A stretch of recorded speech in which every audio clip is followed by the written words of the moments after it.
दर्शकों नमस्कार। कार्यक्रम में आपका बहुत बहुत स्वागत है। मैं हूं योगी राज योगेश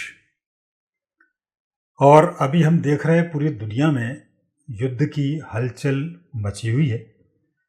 कल रात को ही ईरान ने इजराइल पर ताबड़तोड़ हमले किए और ये हमले रुकने का नाम नहीं ले रहे हैं और ये स्थिति लगातार विस्फोटक होती चली जा रही है। अब ये हमले कहाँ तक जाएंगे? कहा यह भी जा रहा है कि ये तृतीय विश्व युद्ध का ही एक हिस्सा है। इस बात का ज्योतिषी आकलन इस वीडियो के माध्यम से हम करेंगे और इसके लिए जाने माने ज्योतिषाचार्य डॉक्टर आचार्य राजेश हमारे साथ हमेशा की तरह स्टूडियो में मौजूद हैं। तो सीधे चलते हैं डॉक्टर आचार्य राजेश जी के पास। आचार्य जी, प्रोग्राम में आपका बहुत बहुत स्वागत है। धन्यवाद। आचार्य जी, आप बहुत पहले से ये बात बोल रहे हैं कि दुनिया में तीसरा विश्व युद्ध शुरू हो चुका है। ये एकमात्र पहले आप ऐसे एस्ट्रोलॉजर थे जो आज से 2 साल पहले ये बता रहे थे कि दुनिया जो है तीसरा विश्व युद्ध शुरू हो चुका है। तब कई लोग विश्वास भी नहीं कर रहे थे और अब सारी परिस्थितियाँ वैसी ही बन रही हैं और अब करीब करीब दुनिया मान चुकी है कि ये तीसरे विश्व युद्ध का ही हिस्सा है, चाहे वो रूस यूक्रेन के बीच युद्ध हो और चाहे ये युद्ध हो। अब आचार्य जी, हम ये आपसे जानने की कोशिश करेंगे जो ईरान और इजराइल के बीच जो ताज़ा जो युद्ध की स्थिति बनी है वो कितनी घातक होगी, वो आप उसको कैसा देखते हैं? मैं तो इस युद्ध में वैसे इसके लिए 2018 से ही शुरू कर दिया था और 17 नवंबर 19 को तो जैसे ही कोरोना फैला था मैंने पहले ही बता दिया था कि एक जैविक हथियार है, बनाया हुआ है, वो कहीं से आया नहीं है और चीन की इसमें भूमिका है। तो 17 नवंबर 2019 से जब हम कैलकुलेशन करना शुरू करते हैं कोरोना के फैलने के दिन से, तो कंफर्म हो जाता है कि अब ये विश्व युद्ध की शुरुआत हो चुकी है और उसी बेस पर मैं लगातार बोलता रहा कि विश्व युद्ध होगा। कुछ दिन पहले भी जैसे ही गाज़ा ने हमला किया इजराइल के ऊपर, तब भी मैंने बताया था कि ये गाज़ा के लिए बड़ा खतरनाक साबित तो होने वाला है और आखिरी में गाज़ा पूरा नष्ट हुआ। कारण थे कि कुछ ग्रहयोग ऐसे होते हैं जब हमला कभी कोई व्यक्ति करता है तो उसका नक्षत्र ये बताता है कि इसकी परिणति क्या होने वाली है। ऐसे ही स्थिति अभी कल इस हमले की हुई। ईरान ने इजराइल के ऊपर हमला किया, इजराइल ने भी ईरान के ऊपर जो हमला किया था। ये जो नक्षत्र हैं इनके, ये नक्षत्र रुकने वाले नक्षत्र नहीं हैं। कल आद्रा नक्षत्र में इसने हमला किया। आद्रा नक्षत्र राहु का नक्षत्र है और राहु में राहु की महादशा मंत्रदशा उसकी चल रही है। तो ये जो अंतरदशा है राहु की, यही बहुत ठीक नहीं है और धनु लग्न का ये हमला है। वैसे भी योद्धा लग्न है और भिड़ते हैं मंगल और शनि तृतीय भाव में है, तो ये भी लंबी मारकाट मचवाते हैं। तो यहाँ एक स्थिति मंगल और शनि से भी ये बन रही है कि ये मारकाट अब नहीं रुकेगी और छठे भाव के जो स्वामी हैं वो बनते हैं शुक्र। तो शुक्र भी एक योद्धा ग्रह हैं और जब मंगल शनि और शुक्र के कहीं ना कहीं योग बनते हैं तो नुकसान की स्थिति बनती है। या राहु और शुक्र दोनों एक साथ हैं, मंगल और शनि पराक्रम भाव में एक साथ हैं। कल के हमले की जो कुंडली है उसमें, इस हमले की कुंडली ये संकेत दे रही है कि ये हमला जो हुआ है ये अभी आखिरी नहीं है, अब इसके और घातक परिणाम सामने आने वाले हैं। और मुझे तो लगता है कि आने वाले समय में, जैसा मैंने पहले एक बार प्रेडिक्ट भी किया था, कि इजराइल की तरफ से परमाणु हमले के आसार मुझे इजराइल की कुंडली से अधिक नजर आते हैं। अच्छा, तो यहाँ ये स्थिति निर्मित आगे हो सकती है। तो आचार्य जी, ये तो आप बहुत बड़ी बात कर रहे हैं कि इजराइल की तरफ से परमाणु हमले हो सकते हैं। जी, क्योंकि स्थिति बहुत विकट, तृतीय विश्व युद्ध है तो बड़ा खतरनाक। कहने में बड़ा आसान लगता है कि तृतीय विश्व युद्ध हो रहा है और जहाँ जैसे रूस और यूक्रेन को आप देखें तो जिस तरह से यूक्रेन तबाह हुआ है, अब वहाँ कुछ बचा ही नहीं है। जिस तरह से उसने भी रूस की जो स्थिति बनाई है, आर्थिक रूप से रूस को भी तोड़कर रख दिया। आर्मेनिया, अजरबैजान भी बुरी स्थिति में है, टर्की भी स्थिति में नेगेटिव जा रहा है, चीन भी जिस तरह से बढ़ रहा है और इनके सबके अंदर अपने अपने उबाल आ रहे हैं। तो ये संकेत तृतीय विश्व युद्ध के भयावह होने के ही हैं और उसमें जो देश नष्ट होगा फिर वो उस तरीके की हरकतें करे बिना नहीं रहेगा। तो वहाँ इजराइल की ओर संकेत, हालांकि मुस्लिम ग्रंथों का अध्ययन करते हैं तो हदीस में भी इस तरीके का उल्लेख एक आता है। हदीस 40 है, 45-79, 45 से 80। इसका उसमें अध्ययन यदि करते हैं तो उसमें इनके लड़ने नष्ट होने के 73 फिरकों में 72 नष्ट हो जाएंगे, एक फिरका इनका बचेगा, इसका उसमें इस तरह से उल्लेख भी किया गया है। तो अभी जो ईरान का है ये एक फिरका है, ये इनके यहाँ ये उसमें शियाओं में आते हैं जी, शिया ईरान के ईरान के लोग। हाँ। शिया और सुन्नी का विवाद, क्योंकि सुन्नी किसी व्यक्ति को बर्दाश्त नहीं करता। अभी सुन्नी धीरे धीरे शियाओं को सनकाना शुरू कर रहे हैं, हम साथ में हम साथ में, लेकिन अल्टीमेट जब इजराइल हमला कर देगा तब ये सब सुन्नी अलग हो जाएंगे और इसको मात खा जाएगा यहाँ पर ईरान। तो अच्छा। अभी ईरान के नष्ट होने में बहुत सारे देश उसके पीछे पड़े, जैसे चीन ने अभी उसको टेक्नोलॉजी देना शुरू कर दी। नाम रूस का हो रहा है कि रूस ने उसको परमाणु टेक्नोलॉजी दी, जबकि टेक्नोलॉजी जाएगी चीन से वहाँ पर। अच्छा। हाँ, वहाँ की जल सेना को मजबूत चीन अपनी तरह से कर रहा है। शुरू से मैं चीन का बोल रहा हूँ, ये बड़े गेम खेलने के उसमें है, जिसको भी नष्ट करना होता है ये वहाँ पहुँच जाता है। तो वो स्थिति बड़ी नेगेटिव है। तो उस तरह से जो ईरान पर अब अगला अटैक इजराइल का होगा, ये बड़े खतरनाक तरीके से होगा। और विश्व युद्ध को अगला जो चरण है वो अब मिल चुका है। जैसे प्रथम चरण में ही मैंने कहा था आर्मेनिया अजरबैजान इसमें नेगेटिव जाएंगे, तो वो नेगेटिव हुए। रूस यूक्रेन आज तक चल रहा है, वो भी एक स्थिति थी। इजराइल से जैसे ही हमास का हुआ तत्काल फिर मैंने बोला अभी फिर ईरान की तरफ शिफ्ट होगा। अब ईरान से शिफ्ट होगा इराक पर और अरब सागर पर, और उधर यूरोप आपस में भिड़ना शुरू करेंगे। हालांकि सब 2-3 साल की है पूरा खेल। अच्छा। पर अभी जैसा ईरान वाला मामला चल रहा है, अब ये बहुत बुरी स्थिति में आएगा, फिर उसके बाद अन्य देश इसमें जुड़ते जाएंगे। तो ये स्थिति यहाँ पर बन रही है। आचार्य जी, एक बात समझ में नहीं आती मुझे, ये सारे चाहे वो रशिया हो, चाहे अमेरिका हो, चाहे चाइना हो, आप कह रहे हैं जब ये सब आदमरे खुद ही पड़े हुए हैं, ये हथियार बेच बेच के अपने काम चला रहे हैं, दूसरों को सनका रहे हैं, दूसरों को लड़ा रहे हैं, तो ये इनको ये चीज़ समझ में क्यों नहीं आ रही?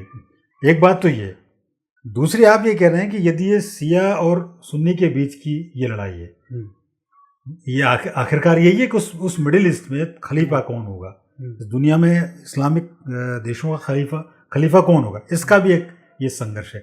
इसमें इजराइल क्यों घुसा हुआ है इसमें? ये कैसे बीच में आ गया अचानक? देखो, उसके लिए है ना, भारत यदि हम पुरातन संस्कृति की बात करें तो 2 संस्कृति आती हैं। एक सनातन संस्कृति, एक यहूदी संस्कृति है। यहूदी से ये ईसाई और मुस्लिम ये सब बने हैं, और सनातन संस्कृति उससे जैन, सिख और ये इस तरीके के यहाँ बने। तो दोनों संस्कृतियों से ये 2 तरीके के लोग बनते हैं, और यही संस्कृति बिगड़ती है, राक्षसत्व की तरफ चली जाती है, एक देवत्व की तरफ चली जाती है। तो ये जो झगड़े हैं, ये इन झगड़ों के यदि उससे आप कैलकुलेट करेंगे तो यहाँ आ जाएगा। और दूसरा, ये मान क्यों नहीं रहे? तो दुर्योधन ने भगवान कृष्ण से यही कहा था कि मेरे को इतना ज्ञान है, सब कुछ हो रहा है। तो भगवान कृष्ण ने उसको संदेश दिया कि ऐसा कर ऐसा कर। बोले प्रभु सब मुझे मालूम है क्या क्या है, इतना ज्ञानी मैं भी हूँ, लेकिन मेरी वृत्ति ऐसी है कि मैं हड़पने को रोक ही नहीं पाया आखिरी तक। अल्टीमेट नष्ट हुआ, नष्ट होने तक भी मेरे दिमाग में नहीं आया कि मुझे नहीं रुकना है। और फिर मैंने एक वीडियो भी बनाया था, सुदर्शन चल चुका है। जी। कुछ दिन पहले मेरा एक वीडियो था, 2-3 साल पहले मैंने बनाया था जी। तो जब सुदर्शन चला तो एक उल्लेख महाभारत में वहाँ भी आता है। बबरीक ने देखा पूरा युद्ध, जब सब अपनी अपनी डींगे हाँक रहे थे। अर्जुन बोला मैंने इतने मारे, भीम बोला मैंने ऐसी गदा चलाई, वो बोला मैंने ऐसा किया। तो भगवान ने कहा ठीक है यार, बबरीक को बुलाते हैं। तो उन्होंने बबरीक से पूछा, बबरीक तूने क्या देखा युद्ध में, कौन, क्योंकि तू तो देख रहा था सबको। तो बोला प्रभु मेरे को तो कुछ नहीं दिखा, सिर्फ जहाँ दिखता सुदर्शन ही दिखता था जी। और भगवान ने गीता में भी कृष्ण अर्जुन से बोले थे, इन सब लोगों की मृत्यु का तो मैंने हरण कर लिया, ये तो चलती फिरती लाशें हैं, अभी ऐसे ही करेंगे। तो यही स्थिति है, इनको समझ में बिल्कुल नहीं आने वाली कि कहाँ क्या नष्ट होने वाले हैं, और परिस्थिति लगातार नेगेटिव होती जाएगी, कोई किसी को समझाने में नहीं आएगा। अभी तो फिर भी है कि एक दूसरे की बात सुन लेते हैं। यूक्रेन बोलता है भारत समझौता कर दो, भारत बीच में मोदी नहीं तो चले इन सब में सुदर्शन किसका चल रहा है?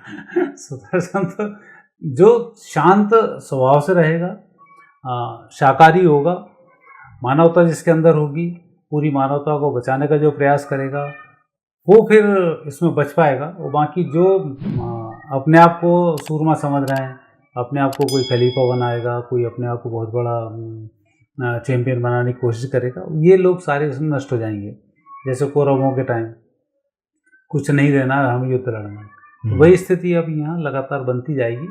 और यूरोप भी नष्ट होगा, अरब कंट्रीज भी इसमें, मिडिल ईस्ट भी पूरा नष्ट होगा। तो ये अब सब 2-3 साल के अंदर में बहुत तेज़ी से होने वाला है। अच्छा, तो ये तो बहुत बड़ी भविष्यवाणी आपने आचार्य जी की कि 2-3 सालों में तो ये पूरा उथल पुथल मच जाएगी। और ये सब ये जितने ये चिल्लप्पो कर रहे हैं, ये चाहे इस्लामिक कंट्रीज हों चाहे ये हों, और इन सबको आप बोल रहे हैं कि इनके मिटने के संकेत मिलते हैं। अभी जो इजराइल और ईरान की जो कुंडली आपने जो देखी है, इसमें क्या स्थिति होने वाली? क्योंकि ईरान ने चूंकि हमला किया, इजराइल ऐसा कंट्री है जो चुप बैठने वाला तो है नहीं, तो इसके हमले कब तक होंगे, कितने घातक होंगे और कहाँ तक ये मार करेंगे? अब ये जो ईरान का हमला हुआ ना, ये हमला अकेला ईरान का हमला नहीं है।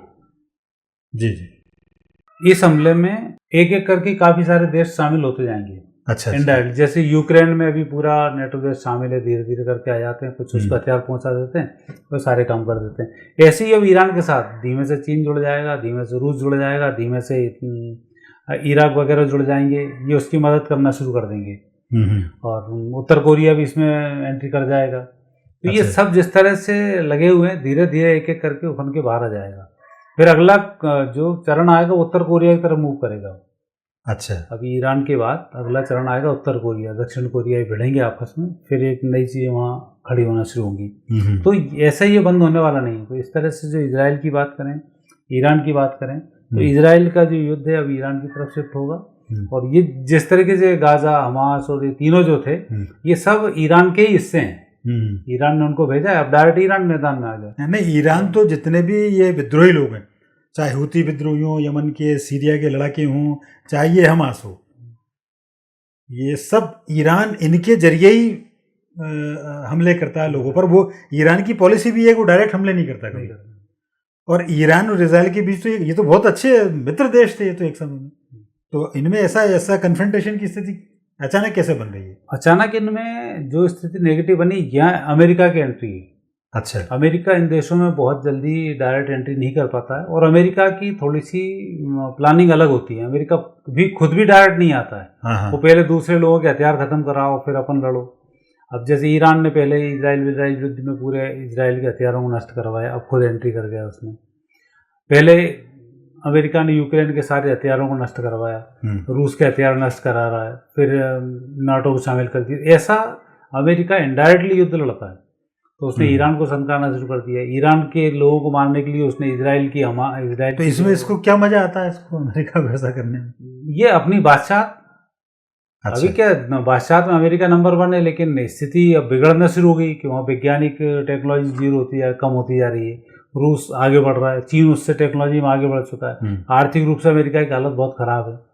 जब आर्थिक हालत खराब हो तब इस तरीके के विघटन ज़्यादा आना शुरू। एक चीज़ आचार्य जी देखने में अक्सर ये आती है, रूस और यूक्रेन का झगड़ा हो, चाहे जो वर्तमान में जो चल रहा है ये झगड़ा, इसमें कई बार ये देखा कि रूस विनिंग पोजीशन में आ गया एकदम से, ठीक है ना, और यूक्रेन भी चाहता है भैया माफ़ करो, अब वो इतना पिट चुका है, इतना टूट चुका है, बर्बाद हो चुका है। इसके बावजूद ये अमेरिका जैसी शक्ति है, चाहे वो नाटो के नाम पे सारे लोग एकजुट हुए हुए हैं, खबरें ये भी है कि ये भी नहीं चाहते कि ये युद्ध बंद हो, लेकिन ये लगातार ये सनकाते हैं, ये चाहे वो बड़े कंट्रीज जितने भी हों। तो ऐसी स्थितियाँ क्यों बन रही हैं? ये क्यों युद्ध पूरे दुनिया में अशांति क्यों चाहते हैं? ये अशांति क्यों हो रही है? इसका ज्योतिष आकलन क्या है? ज्योतिष आकलन तो वही होता है जो प्रकृति चाहती है। ज्योतिष उस चीज़ को पढ़ लेता है। ज्योतिष अलग से कोई ऐसा नहीं है। और दूसरी प्लेनेट्स की पोजीशन वैसी होना शुरू हो जाती है। जैसे अभी सूर्य मैक्सिमा का भी हमने एक वीडियो बनाया, सूर्य पे जो विस्फोट हुए, तो ये जो सूर्य के विस्फोट होते हैं, ये ही व्यक्ति के मानव मस्तिष्क को भ्रमित करना शुरू करते हैं। 7 ग्रहों का जो असर है पूरे शरीर पर आता है, और उसके माध्यम से फिर सारी क्रिया की प्रतिक्रिया और ये सब होना शुरू हो जाती है। तो ऐसी स्थिति इसमें बन रही है कि मानसिक रूप से सब भ्रमित हैं और लगातार भिड़े जा रहे हैं, और हर व्यक्ति को नंबर 1 की उम्मीद है। अब जैसे भारतीय संस्कृति में कई ग्रंथों में उल्लेख है कि 1/4 जनसंख्या बचेगी। अब किसी व्यक्ति से बोलो 1/4 जनसंख्या बचेगी, तो वो तो सोच लेता है मैं तो बचेगा, बाकी बनेंगे 4। सब अपने आप को जिंदगी मानते हैं, बस चौथे आदमी में हूँ, मैं तो बचा हूँ, बाकी 3 मरेंगे। तो वो सोच के रखते हैं। अच्छा। इसलिए व्यक्ति हो नहीं पाता, विभीषिका को समझ नहीं पाता और नेगेटिव स्थिति बनती रहती जी। एक चीज़ और बस चलते चलते एक सवाल हो रही है कि ये सब अब कब तक चलेगा? मतलब इसका कोई एंड है कि सब लड़ते रहेंगे? इसका एंड है, 2019 से शुरू हुआ है और 2029 इसका एंड होगा। अच्छा अच्छा। तो अभी भारत भी एंट्री करेगा तो उस समय उसका भी इंतजार करना है। अभी आपस में लड़ेंगे भिड़ेंगे और सितंबर 2025 के बाद और स्थिति बिगड़ेगी। अच्छा। तो नेगेटिव होने वाला है आने वाला समय। तो कुछ तो खतरे हैं, इसमें तो कोई दो राय नहीं, लेकिन फिर भी खतरों के बाद शांति की उम्मीद की जा सकती है। जैसा कि आचार्य जी ने बताया कि अभी 2-3 साल ज़रूर ये युद्ध के समय है, लेकिन आने वाले कुछ और आगामी सालों के बाद ऐसा लगता है कि शांति की स्थापना भी होगी और तब तक हो सकता है इन सब की गोला बारूद भी समाप्त हो जाए। तो मित्रों, ये था खास वीडियो प्रति विश्व युद्ध की घटनाओं पर केंद्रित। उम्मीद करते हैं ये वीडियो आपको पसंद आया होगा। यदि ये वीडियो आपको पसंद आया तो आप इसको लाइक करें, शेयर करें, हमारे चैनल को सब्सक्राइब करना ना भूलें, साथ ही बेल आइकन बटन प्रेस करें ताकि हमारे नए वीडियो से संबंधित नोटिफिकेशंस आपको लगातार मिलते रहें। आचार्य जी, आपने इस विश्व युद्ध के मसले पर बहुत महत्वपूर्ण जानकारी हमारे दर्शकों के साथ शेयर की, इसलिए आपका बहुत बहुत शुक्रिया। धन्यवाद। और धन्यवाद उन तमाम दर्शकों का भी जो लगातार पूरे विश्व से जगह जगह से हमारे साथ जुड़ते रहते हैं। अगली बार फिर किसी नए विषय के साथ आपसे रूबरू होंगे, तब तक के लिए आज्ञा दीजिए। नमस्कार।